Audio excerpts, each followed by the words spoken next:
Olá pessoal, comandante Leonardo Matos aqui, Minuto Conexão Gel desta segunda-feira, 24 de fevereiro de 2025, 3 anos do conflito entre Rússia e Ucrânia. Na minha opinião, estamos perto de terminar esse conflito que, como o Trump disse, se ele fosse o presidente, não teria acontecido. E por que eu concordo com o Trump? Porque o Trump, obviamente, concordaria com a grande demanda de Putin, presidente da Rússia, que era para garantir que a Ucrânia não entraria na OTAN. Simples assim.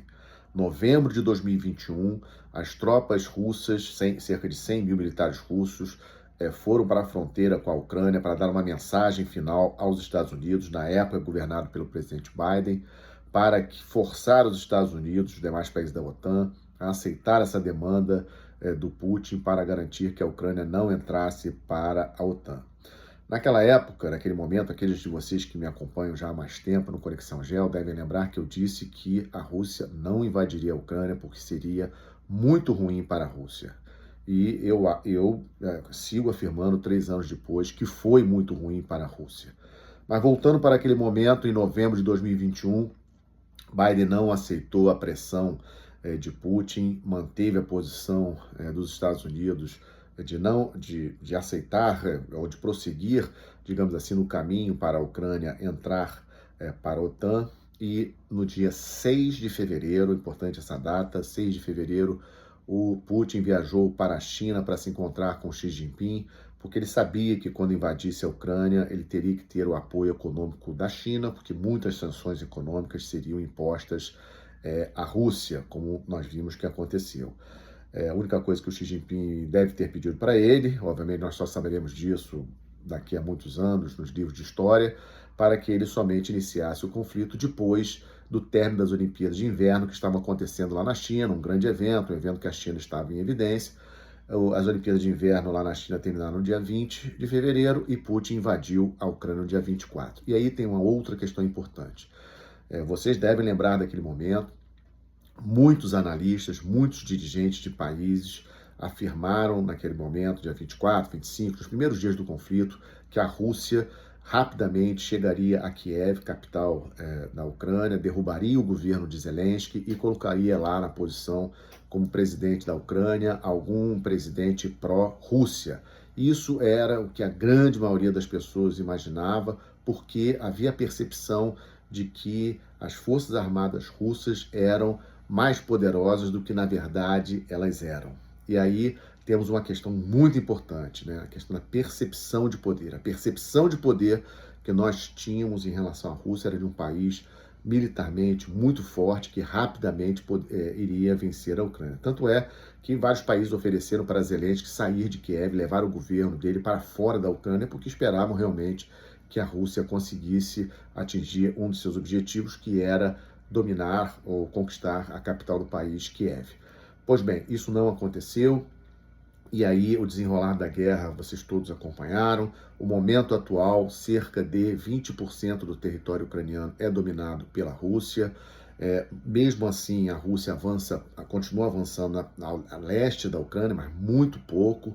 Tivemos também, em agosto do ano passado, aquela invasão ucraniana dentro da Rússia, lá no estado de Kursk, o que demonstra a fragilidade ou uma Rússia não tão forte como nós esperávamos. Como que a Rússia, um país que nós imaginávamos ser militarmente tão poderoso, não consegue retirar as tropas ucranianas de dentro do seu próprio território lá no estado de Kursk. Nesses 3 anos vimos também algumas coisas bastante interessantes acontecerem do ponto de vista militar, mas o que eu destaco, dois destaques.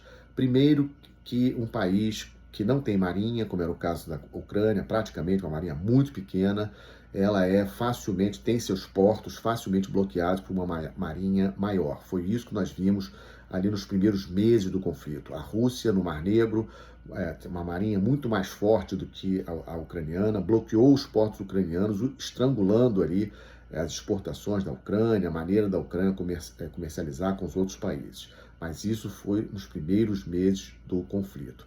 O que vimos depois foi a Ucrânia rapidamente, obviamente com a ajuda do Ocidente, dos demais países, Estados Unidos, Reino Unido, França, etc., conseguiu desenvolver uma capacidade de construção de veículos autônomos marítimos, muito importante isso, uma grande novidade tecnológica desse conflito. Esses drones navais, como muitos também chamam, conseguiu causar um tumulto tão grande, conseguiu causar tanta destruição à esquadra russa do Mar Negro, sediada em Sebastopol, aquela cidade importantíssima da Crimeia, e foi assim, o número de drones, especialmente a partir de 2023, o número de drones navais foi tão grande, ucranianos contra os navios russos, que levou a esquadra russa, o que restava dela, para Novorossiysk, que é uma cidade russa que fica no leste do Mar Negro. Tanto é que vocês podem lembrar aí, ou podem voltar aí um pouco no tempo, no segundo semestre de 2023, principalmente 2024 todo, até agora não escutamos mais nada em termos de ações navais ali no Mar Negro. E a Ucrânia conseguiu voltar com seu comércio pelo litoral ali da Ucrânia, com Romênia, com Bulgária, sem ter ataques ou sem ter ameaça dos navios russos. Então, drones navais, grande novidade militar desse conflito.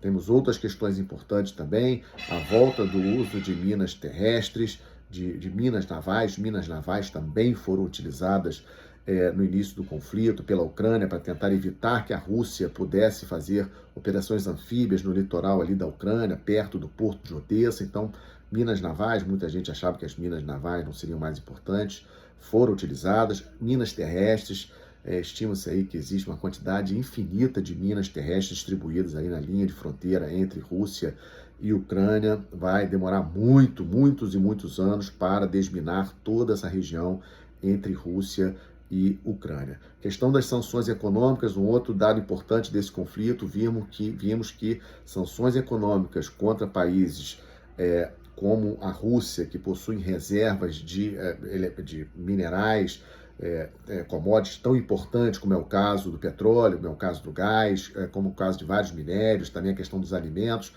é muito complicado. A Rússia é sim um ator importante no comércio internacional de vários produtos estratégicos, como é o caso do petróleo e do gás, e as sanções econômicas, obviamente, afetaram a economia russa. A gente não pode ficar confiando em tudo que vem da Rússia em termos de informação, tanto é que os juros lá na Rússia estão em 21%. Se a situação econômica na Rússia não tivesse complicada, os juros não estariam em 21%. Então temos que relativizar muitas das informações de que a economia russa não foi afetada pelo conflito. É óbvio que foi afetada. Outra coisa também importante para a gente não esquecer, uma derrota também para a Rússia por ter iniciado esse conflito, foi a entrada da Finlândia e da Suécia para a OTAN. Finlândia e Suécia, dois países que eram tradicionalmente neutros, eles entraram na OTAN depois da invasão da Rússia na Ucrânia. Então isso foi uma derrota. Outro fato histórico importante já desse conflito foi a aliança estratégica militar, estabelecida em junho do ano passado entre Rússia e Coreia do Norte.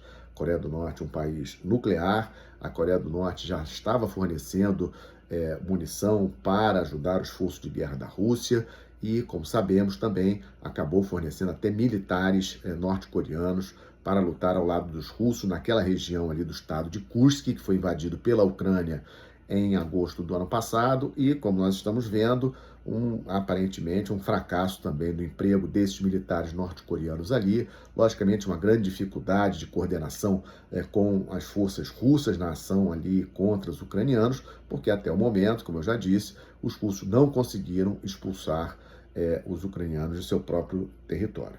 Bom, esse é um resumo, bem resumo do conflito nesses 3 anos, um conflito que obviamente enfraqueceu a Rússia, enfraqueceu a Ucrânia e, de uma maneira geral, só deu lucro, digamos assim, para as empresas na área de armamentos, digamos assim, os investimentos em armamentos em todos os países da Europa, mais Estados Unidos, mesmo a Rússia, esses investimentos aumentaram bastante, os gastos com armamento aumentaram bastante, e esse é o mundo que nós estamos vivendo nesse momento, um mundo de orçamentos de defesa muito maiores, muito em função desse conflito entre Rússia e Ucrânia. O momento atual, como eu já venho falando para vocês nessas últimas semanas, em função do movimento do presidente Trump, é de negociação. Acredito que a negociação vá prosseguir.